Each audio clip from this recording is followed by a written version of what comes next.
Hello అందరూ ఎలా ఉన్నారు? చూడు, నీకో విషయం చెప్తాను. నాకెందుకో తెలీదు గానీ, మీ అందరికి డ్రీమ్స్ అయితే లేవు. నిజం చెప్తున్నాను. నీ డ్రీమ్ ఏంటని ఒక్కడికి అడిగినా సరే ఆడికి ఏటి క్లారిటీ లేదు.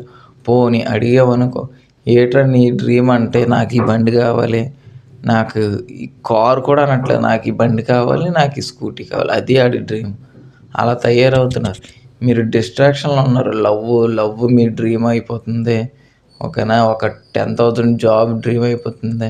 నాకు మొత్తం ఈ జనరేషన్‌తో అర్థం కావట్లేదు. మీరెందుకు అసలు ఆలోచన కూడా అలా ఉంటుంది. అంత లోలో ఆలోచిస్తున్నారు నాకు అర్థం కావట్లేదు. ఒక్కడు కూడా "అరేయ్! నేను అమెరికా ఎళ్ళాలిరా. ఒరేయ్! నేను అమెరికా ఎళ్ళి ఇల్లు కొనాలిరా. లేకపోతే నేను పెద్ద యాక్టర్ అవ్వాలిరా. నేను ఆస్కార్ విన్ అవ్వాలిరా."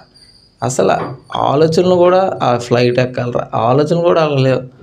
ఆలోచనలు కూడా ఎలాగున్నాయంటే, ఒరేయ్! నేను ఫుల్ క్యాష్ పేమెంట్ చేసేసి ఒక డ్రీమ్ బైక్ కొనుక్కుంటానురా. లేకపోతే సెకండ్ హ్యాండ్ మంచి రాయల్ ఎన్ఫీల్డ్ కొనుక్కుంటున్నానురా. మొత్తం సరౌండింగ్స్ అలా ఉన్నాయి. మన ఆలోచనలు అలా ఉన్నాయి. మన పనులు కూడా అలాగే ఉన్నాయి. అందుకే ఫస్ట్ నీ లైఫ్ మారకపోయినా ఫస్ట్ నీ ఆలోచన మారాలి. ఫస్ట్ నువ్వు గొప్పగా ఆలోచిస్తే నీ పనులు గొప్పగా అవుతాయి. పోనీ ట్రై చేస్తావు పోనీ గొప్పగా అవ్వడానికి. ఎంతో కొంత సాధిస్తావు. అసలు నీకు ఆలోచన లేకపోతే, నీ పని లేకపోతే ఇంక నువ్వు ఇంకా కిందకెళ్ళిపోతావు తప్ప నువ్వు జీవితంలో గ్రో అవ్వలేవు. అందుకే డ్రీమ్ బిగ్. ఎలాగైనా పెద్దగా ఆలోచించు. జరుగుతుంది. 100% జరుగుతుంది. కష్టపడితే ఏదైనా 100% జరుగుతుంది.